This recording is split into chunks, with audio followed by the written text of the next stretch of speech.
Hello friends, this is गौरव और मैं स्वागत करता हूं आपके अपने channel JK classes for preparation में। दोस्तों, जैसा कि आपको पता है कि हम पॉलिटी कवर करा रहे हैं और पॉलिटी की जो हमारी ये 9th क्लास होने वाली है और 9th क्लास में जो बात हम करने वाले हैं वो जन सुविधाएं जो हैं, जन सुविधाओं के बारे में बात करने वाले हैं। यानी आर्थिक क्षेत्र में सरकार की जो भूमिका है जन सुविधाओं को प्रोवाइड कराने की, वो किस तरीके की है। ठीक है, सरकार किस तरीके से इस क्षेत्र में काम करती है। ठीक है, तो हम बात करेंगे कि जल के बारे में। ठीक है, इससे पहले आप चैनल को लाइक, सब्सक्राइब और शेयर जरूर कर दीजिए, क्योंकि आपके मोटिवेशन से हमें मोटिवेशन मिलता है और चैनल को जो वीडियो को पूरा देखा करिए। ठीक है, इससे आपको चीजें जो है समझ में आ जाएंगी। ठीक है, तो चलिए शुरुआत करते हैं। आप इस चैनल को यूट्यूब पे जो है गौरव के मिश्रा 95 के नाम से या जीके विद गौरव के मिश्रा के नाम से इस चैनल को आप देख सकते हैं। ठीक है, आप हमारे टेलीग्राम के लिंक से भी जुड़ सकते हैं। ठीक है, वो लिंक ऊपर दिया हुआ है, तो जैसा भी आपको ठीक लगे। चलिए शुरुआत करते हैं। तो फर्स्ट ऑफ ऑल हम लोग बात करेंगे चेन्नई के बारे में। चेन्नई, जैसे आपको पता है कि समुद्र के किनारे जो है लगा हुआ जो एक शहर है। ठीक है, और तमिलनाडु राज्य में आता है ये। ठीक है, तो हम देखते हैं कि वहां पे पानी की किल्लत है, क्योंकि समुद्र के किनारे होते हुए भी पानी की किल्लत है। जैसा आपको पता है कि समुद्र के किनारे होने से ही पानी की जो आपूर्ति है वो नहीं हो जाती है। ठीक है, क्योंकि समुद्र का पानी काफी खारा होता है। ठीक है, उसका इस्तेमाल जो है हम लोग नहीं कर सकते हैं पीने के लिए और बाकी दूसरे कामों में। ठीक है, तो हम देखते हैं ना कि पीने के पानी की आवश्यकता हर किसी को होती है, नहाने के लिए, कपड़े धोने के लिए। ठीक है, जो भी जीव जंतु हैं उनको पानी की आवश्यकता होती है, पेड़ों को पानी की आवश्यकता होती है ना। और जो है चेन्नई में हम लोग देखते हैं कि जो नलों का पानी है उसकी बहुत ज्यादा वहाँ पे हम देखते हैं कि बहुत ज्यादा दिक्कतें हैं। नलों में पानी नहीं आता है, टैंकरों से लोग अपने पानी की आपूर्ति करते हैं। कई जगह 2 दिन पानी नहीं आता है, कई जगह 2 दिन में पानी आता है, कई जगह 4 दिन में पानी आता है। तो वहाँ की सरकार क्या करती है कि वहाँ की सरकार जो है टैंकरों की मदद से पानी मुहैया कराती है। हम देखते हैं ज्यादातर इलाकों में पानी की कमी है। ठीक है, बोरवेल का कई लोगों ने बोरवेल जो है लगवा रखे हैं, तो बोरवेल का जो पानी होता है काफी खारा होता है, तो उसको पिया नहीं जा सकता है उस पानी को। ठीक है, तो पीने के लिए जो पानी है वो खरीदना पड़ता है। ठीक है, तो बेसिकली हम लोग बात करने वाले हैं कि जो जन सुविधाएं में कौन कौन सी चीजें आती हैं और जन सुविधाएं क्यों सरकार की जिम्मेदारी है कि जन सुविधाएं जो है, जन सुविधाओं को जो है सरकार जो है प्रोवाइड कराए और किस तरीके से उसको प्रोवाइड कराएगी, इसके बारे में हम लोग चर्चा करेंगे। ठीक है, तो कई लोगों ने वहां पे जल शोधन यंत्र भी लगवा रखे हैं कि जो साफ सफाई करके, पानी की सफाई करके जैसे तैसे अपना पानी का इस्तेमाल करें, है ना। कई लोगों को चेन्नई यानी जो चेन्नई का जो जनिक जगह है मणिपक्कम, वहां पे भी दिक्कतें बहुत ज्यादा हैं। ठीक है, कई बार जो पानी है वो 2 दिन तक नहीं आता है, कई जगह लोगों को 4-4 दिन तक पानी नहीं मिलता है ना। और हम देखते हैं कि वहां पे जो झुग्गियों के लिए जैसे पानी, जैसे लोग झुग्गियों में रहने वाले जिनके कच्चे मकान होते हैं, तो शौचालय की व्यवस्था जो है सरकार वहां करती है, वहां पानी की आवश्यकता होती है। गर्मियों में भी पानी की बहुत ज्यादा आवश्यकता होती है ना। इस तरीके से दिक्कतें हैं। तो फर्स्ट ऑफ ऑल हम लोग बात करेंगे कि जीवन के अधिकार के रूप में पानी की क्या आवश्यकता है, यानी जीवन और स्वास्थ्य के लिए पानी की आवश्यकता। ठीक है, जीवन के अधिकार के रूप में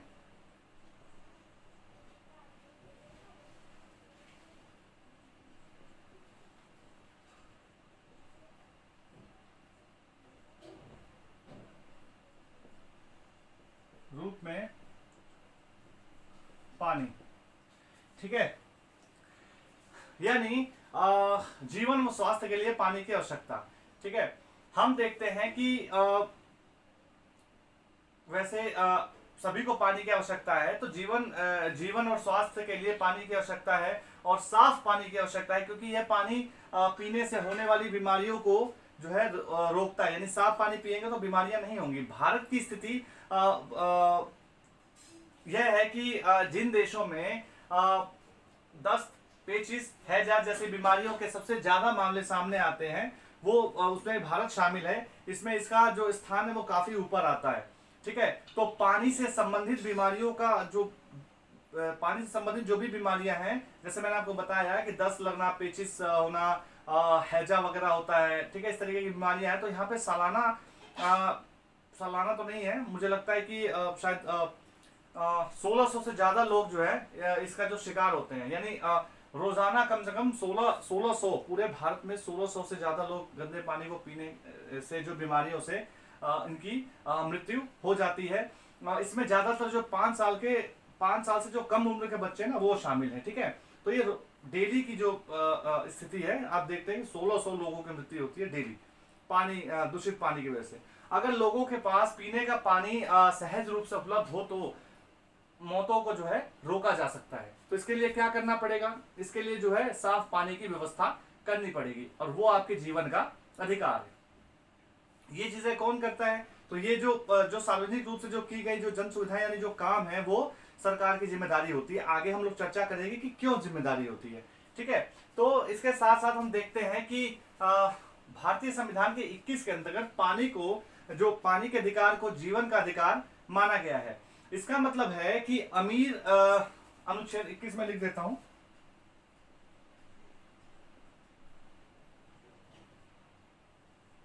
हमारे जो संविधान, भारतीय संविधान का जो अनुच्छेद 21 है वो जो है जीवन के अधिकार से रिलेटेड संविधान जो है अनुच्छेद है, ठीक है।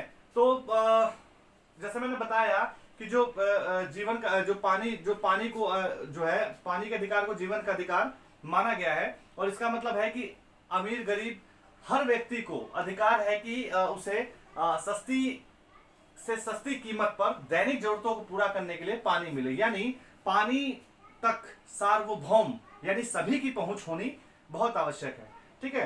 तो जैसे एक केस में देखा गया कि हाई कोर्ट और सुप्रीम कोर्ट के मुकदमों में कई बार इस चीज को, जो यानी सुरक्षित पेयजल का जो अधिकार है ना, उसको कई बार जो है इस चीज को उठाया गया है, ठीक है। और इसको ये बताया गया है कि मौलिक अधिकारों में से एक है। 2007 में हम बात करें तो आंध्र प्रदेश का जो हाई कोर्ट है एक डिसीजन दिया था। महबूब नगर जो जिला है उसकी बात थी। किसान ने एक केस डाला, ठीक है। उसमें किसान ने ये बोला कि जो फैक्ट्रियां जो चलती है ना, तो वो भूमिगत पानी को और जो सिंचाई के लिए जो पानी है, जो उसका स्रोत है, उसको वो दूषित कर रही हैं। तो इस मुकदमे के आधार पर न्यायाधीशों ने महबूब नगर जिला कलेक्टर को आदेश दिया कि जो पीने योग्य पानी है, उस पीने योग्य पानी को, यानी उस जगह के जो जितने रहने वाले लोग हैं सभी को हर रोज 25 लीटर पीने योग्य पानी जो है उपलब्ध कराएं। तो ये एक हमको एग्जाम्पल देखने को मिलता है, ठीक है। अब हम बात करते हैं संयुक्त राष्ट्र संघ की, यानी यूनाइटेड नेशंस ऑर्गेनाइजेशन के द्वारा 2002 में एक वक्तव्य दिया गया। 2002 में एक बात कही गई कि जल अधिकार का मतलब है प्रत्येक व्यक्ति को व्यक्तिगत और घरेलू इस्तेमाल के लिए पर्याप्त, सुरक्षित, स्वीकार्य, भौतिक रूप से पहुंच के भीतर व सस्ती दर पर पानी मिलना चाहिए। यानी सबको पानी मुहैया कराना आवश्यक है, सभी का ये मौलिक अधिकार है। जन सुविधाएं, अच्छा, जन सुविधाएं जो है, जन सुविधाओं में कौन कौन सी चीजें जो है आती है, कौन कौन सी चीजों की जो है गिनती होती है। तो पानी के अलावा जन सुविधाओं में कुछ अन्य भी चीजें शामिल हैं, जैसे स्वास्थ्य और स्वच्छता, ठीक है, बिजली, सार्वजनिक परिवहन, विद्यालय व कॉलेज भी शामिल है। वो चीजें जो सार्वजनिक रूप से इंपॉर्टेंट है, ठीक है। तो हम देखते हैं कि जो ये जो चीजें हैं ना, वो सभी के लिए आवश्यक हैं, ठीक है। किसी भी समाज के लिए जो है ये चीजें आवश्यक है, मूलभूत ये जो है जरूरतें हैं, जो हर सरकार को इसकी पूर्ति करनी चाहिए। किसी भी जन सुविधा की एक विशेषता यह होती है कि एक बार उसका निर्माण हो जाने पर बहुत से जो लोग हैं इस्तेमाल कर सकते हैं, है ना। जो सार्वजनिक जो चीजें है ना, उसका एक बार जो बन जाती है वो चीजें, तो इसका इस्तेमाल सभी लोग कर सकते हैं। जैसे हम देखते हैं सरकारी हॉस्पिटल होते हैं, बड़े बड़े जिला अस्पताल होते हैं जो सरकार के अंडर कार्य करते हैं, है ना, तो उसका इस्तेमाल सभी लोग करते हैं। अगर वो प्राइवेट होते तो क्या सभी लोग उसका इस्तेमाल करते? नहीं, उसका इस्तेमाल वो लोग करते हैं जिनके पास सबसे ज्यादा पैसे हैं, यानी वो लोग सक्षम हैं वो पैसे खर्च करने में, और पैसे खर्च करके वो उसका इस्तेमाल कर सकते हैं, ठीक है। तो जैसे जो सार्वजनिक चीजें होती है ना, जैसे कि मान लीजिए कि स्कूल हो गया, बिजली का इस्तेमाल हो गया, है ना, सार्वजनिक शौचालय हो गया, पंप सेट हो गया, इस तरीके से हम देखते हैं कि स्कूलों में, सरकारी स्कूलों में हर कोई पढ़ सकता है, कोई पढ़ सकता है। कम से कम कीमत पर आपको पैसे जमा ही नहीं करने होते, पैसे भरने ही नहीं होते हैं, है ना। तो इस तरीके से हम देखते हैं कि जो स्कूल है, वो स्कूल जो है उस सरकारी स्कूल में सभी की जो पहुंच होती है, सभी आम लोगों की, गरीब हो या अमीर, उससे कोई मतलब नहीं है, जो चाहे उस स्कूल में पढ़ सकता है, ठीक है। इसी तरीके से बिजली की आपूर्ति है, बिजली की आपूर्ति भी ज्यादातर सरकारी एजेंसी, सरकारी जो सरकार ही करती है ना। आजकल जो प्राइवेटाइजेशन हो रहा है उसका, लेकिन सरकार उनके ऊपर निगरानी रखती है कि वो उसका नाजायज फायदा ना उठाएं और सस्ती से सस्ती कीमत पर लोगों को जो चीजें हैं वो प्रोवाइड कराएं। ठीक है, अब इसके साथ साथ हम देखते हैं कि जैसे शौचालय है, ठीक है, सार्वजनिक शौचालय होता है।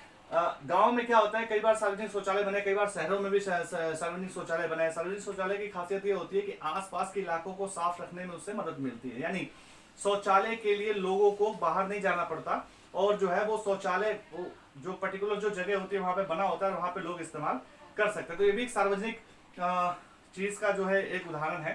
ठीक है, अब हम बात करते हैं सरकार की भूमिका के बारे में। सरकार की क्या भूमिका है इन सब चीजों को जो है बनाने की, और क्या इंपॉर्टेंस है, क्यों सरकार कार्य करती है इसके लिए।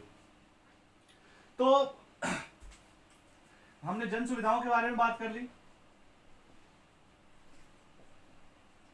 जन सुविधाएं। उसके बाद हम बात करने वाले सरकार की भूमिका।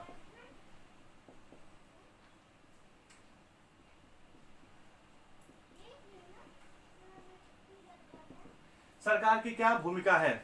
ठीक है, तो इतनी सारी जन सुविधाएं चलाने के लिए किसी ना किसी की भूमिका जो है होनी चाहिए। ठीक है, तो यह जिम्मेदारियां जो होती है वो सरकार के ऊपर आती है। और तो आती क्यों है ना, ये सिर्फ सरकार के ऊपर ही क्यों आती है, क्यों सरकार की जिम्मेदारी है ये। तो चाहिए, आइए इसके बारे में हम लोग जानने की कोशिश करते हैं। तो फर्स्ट ऑफ ऑल, बहुत सी जो महत्वपूर्ण जिम्मेदारियों में से एक है, तो उसकी जो अगर हम बात करें तो वो जो है सरकार की जो ये जिम्मेदारी होती है कि इन सब चीजों की पूर्ति कराए सरकार, यानी जो जन सुविधाएं हैं उसकी जो सबसे बड़ी जो जिम्मेदारी है वो सरकार की जिम्मेदारी होती है। तो हम ये पहले से जानते हैं कि जैसे अगर मान लीजिए कि जो निजी कंपनियां होती हैं, ठीक है, वो जो है अगर चीजों को, अगर उनके अंडर वो चीजें चलती हैं ना, तो वो लाभ कमाने की कोशिश ज्यादा करती हैं। ठीक है, वो मुनाफे के लिए चलती हैं। ठीक है, तो जैसे हमने पिछली क्लासेस में बात की थी, हमने कमीज की बात की थी कि कमीज कैसे बनती है और किस तरीके से जो है उसका जो एक्सपोर्ट किया जाता है, और किस तरीके से जो है एक जो 200 रुपए की कमीज और किस तरीके से 1800 रुपए में, 3000 रुपए में इतनी महंगी वो कमीजें बिक जाती हैं, है ना। तो वो निजी कंपनियों का वो मुनाफा कमाने का उद्देश्य होता है। ठीक है, तो इसके साथ साथ तो बात यह है कि सरकार को ही यह जिम्मेदारी क्यों उठानी चाहिए। तो हम ये पहले ही जो है से जानते हैं कि किस तरीके से कंपनियां जो है मुनाफा कमाती है, किस तरीके से वो चलती हैं, और हमने वो कमीज के बारे में बात की थी। पर ज्यादातर जन सुविधाएं जो है वो निजी कंपनियों, मतलब निजी कंपनियां उसमें ज्यादातर जो है मुनाफा नहीं कमा सकती हैं। कुछ जन सुविधाएं ऐसी हैं जैसे नालियों को साफ रखने हेतु जो है और मलेरिया के लिए जो मलेरिया रोधी अभियान चलाए जाते हैं, तो उसमें क्या ही कमाई करेंगी वो। ठीक है, तो परंतु स्कूल और अस्पताल जैसे कुछ जन सुविधाएं हैं जिसमें निजी कंपनियों की दिलचस्पी हो सकती है। जैसे हमारे पास इस आशय के उदाहरण हैं कि हम देखते ना कि बड़े बड़े टैंकर और सील बंद बोतल जो प्राइवेट तौर पे जो है वो मार्केट में आते हैं और बिकते हैं। आप देखते हैं 1 लीटर पानी की बोतल 20 से 25 रुपए तक होती है। कुछ जगह तो भैया देखा है कि एक पानी की बोतल जो है कई सौ रुपए होती है। ठीक है, वो पता नहीं कौन सा पानी है, हमने तो पिया नहीं है। ठीक है, कि कौन इतना जो है महंगा पानी, भैया अपना घर में आरओ है, आरओ से जो है अपना पानी बनाते हैं और आरओ से ही पानी अपना पीते हैं, वही हमारे लिए वही ठीक है। ठीक है, नहीं तो दिल्ली जल बोर्ड का पानी आता ही है, उसी से जो है काम चल जाता है। तो इतनी महंगी बोतलें हैं, आप अंदाजा लगा सकते हैं क्या गरीब आदमी वहां तक पहुंच सकता है। क्या गरीब आदमी, आप 2 वक्त की रोटी के लिए उनके लिए इतनी मुश्किल होती है, तो क्या इतनी महंगी बोतलें वो खरीद के पी सकता है। तो इसका उत्तर है नहीं। तो हम देखते हैं कि जो है निजी कंपनियां हैं वो सुविधाएं तो मुहैया कराती हैं, परंतु कीमत बहुत ज्यादा होती है। ठीक है, तो इसका लाभ जो है कुछ लोग ही उठा पाते हैं। ठीक है, हम लोग देखते हैं कुछ लोग ही इसका लाभ उठा पाते हैं जो पैसे वाले हैं, इसलिए जो खर्च करेगा उसको लाभ मिलेगा।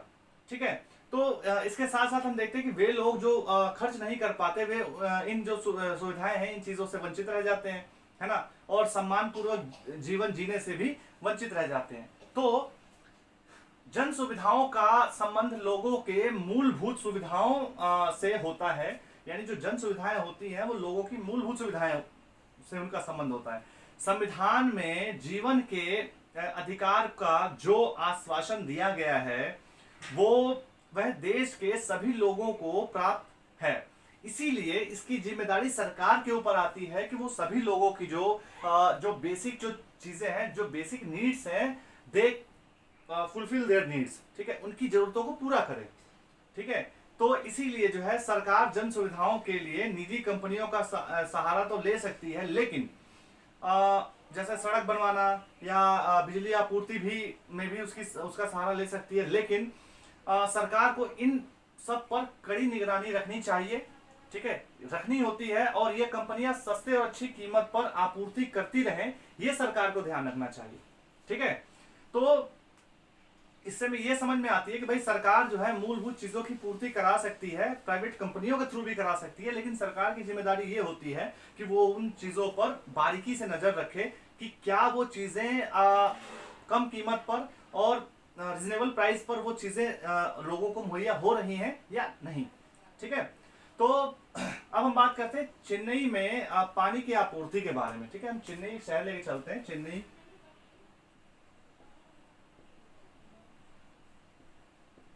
चेन्नई में पानी की, ये जो एनसीईआरटी की बुक है ना, जो एनसीईआरटी की जो नई बुक आई है, नई बुक में जो है इस चेन्नई जो शहर है ना, इसके बारे में चर्चा की गई है, क्योंकि जो चेन्नई है, तो चेन्नई शहर की जो पानी की आपूर्ति है वहां पे दिक्कतें ज्यादा हैं। क्यों दिक्कतें हैं? क्योंकि पानी, एक तो वर्षा का आपको पता ही है कि भाई लौटते मानसून से वहां वर्षा होती है, होता है नहीं होता है, डिपेंड करता है मौसम के ऊपर, ठीक है। तो वहां का एग्जाम्पल यहाँ पे दिखाया गया है इस बुक में, तो हम उसी के बारे में चर्चा करेंगे, क्योंकि जो आपके सब्जेक्ट से रिलेटेड जो चीजें हैं ना, उसी के बारे में भी हम लोग चर्चा कर रहे हैं, ठीक है। तो सबसे पहले हम ये देखेंगे कि किस तरीके से जो एनसीईआरटी की बुक्स क्या कहती हैं, फिर उसके बाद हम बाकी जो जब 12th तक का जो हम कवर करा देंगे ना सिलेबस, तो उसके बाद जो है जो दूसरी बुक्स का हम लोग सहारा लेंगे और जानने की, फिर उन दोनों के साथ मिलाएंगे चीजें और देखने की कोशिश करेंगे एनसीईआरटी की बुक्स और उन बुक्स के साथ कि क्या चीजें सही है और क्या चीजें गलत है, ठीक है। तब हम उसके बारे में और अच्छे से चर्चा करवाएंगे। अभी हम फिलहाल चैप्टर वाइज लेके चल रहे हैं, ठीक है। तो उम्मीद करता हूं कि आपको चीजें अच्छी लग रही होंगी, समझ में आ रही होंगी।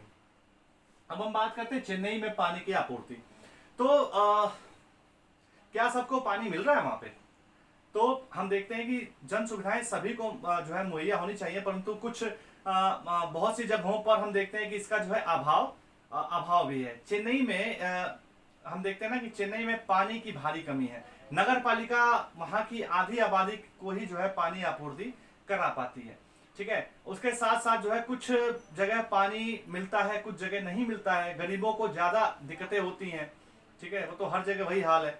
और मध्यम वर्ग के जो लोग हैं वो बोरवेल खोद लेते हैं और वहां से भी अपने पानी की कुछ जरूरतें पूरा कर लेते हैं, लेकिन बोरवेल का पानी पिया नहीं जाता, क्योंकि बोरवेल का पानी खारा होता है। तो कपड़े धो सकते हैं, पौधों में थोड़ा बहुत डाल सकते हैं, पौधे भी वैसे सूख जाएंगे ज्यादा अगर खारा पानी डाला जाएगा तो, ठीक है। तो नहा धो सकते हैं भाई, त्वचा के बाहर जो चीजें, उससे तो कोई फर्क नहीं पड़ेगा, लेकिन नहा सकते हैं। लेकिन ये भी हो सकता है कि कुछ त्वचा से संबंधित बीमारियां भी हो जाए, तो कपड़े वगैरह धो सकते हैं, अपना जो घर की साफ सफाई कर सकते हैं, ये सब चीजें। और उसका इस्तेमाल जो है स्वस्थ मतलब स्वच्छता के लिए किया, साफ सफाई धोना, घर धोना और ये सब चीजों के लिए किया जा सकता है, ठीक है। पिया नहीं जा सकता क्योंकि बहुत ज्यादा नुकसान करेगा। तो हम देखते हैं कि कुछ जगह पानी मिलता है, कुछ जगह पानी नहीं मिलता है, गरीबों को ज्यादा दिक्कतें होती हैं, और मध्यम वर्ग जो है बोरवेल खोद लेते हैं।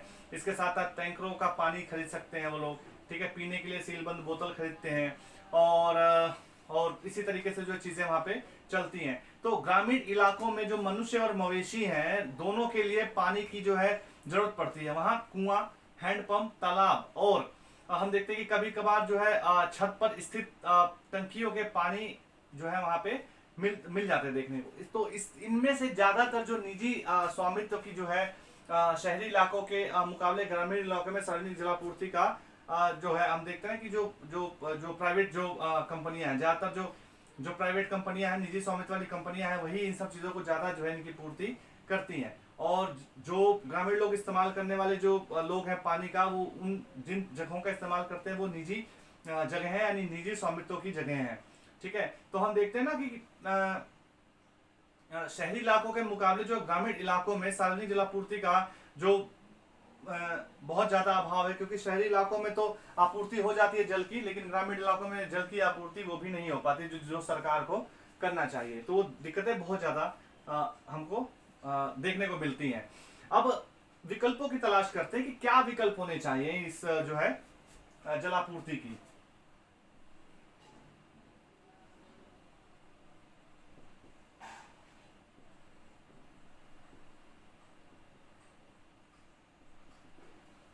क्या विकल्प होने चाहिए।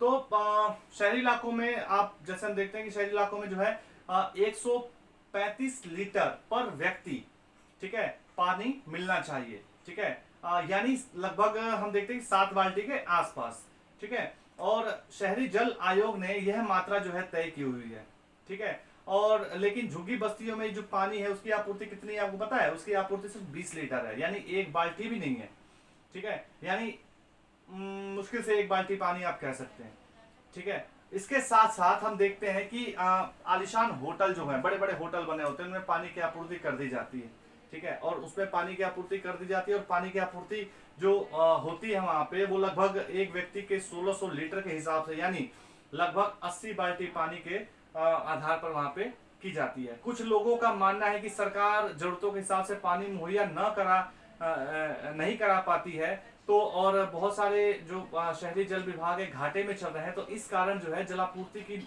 जो जो चीजें हैं उनकी जरूरतों को निजी हाथों में दे देना चाहिए।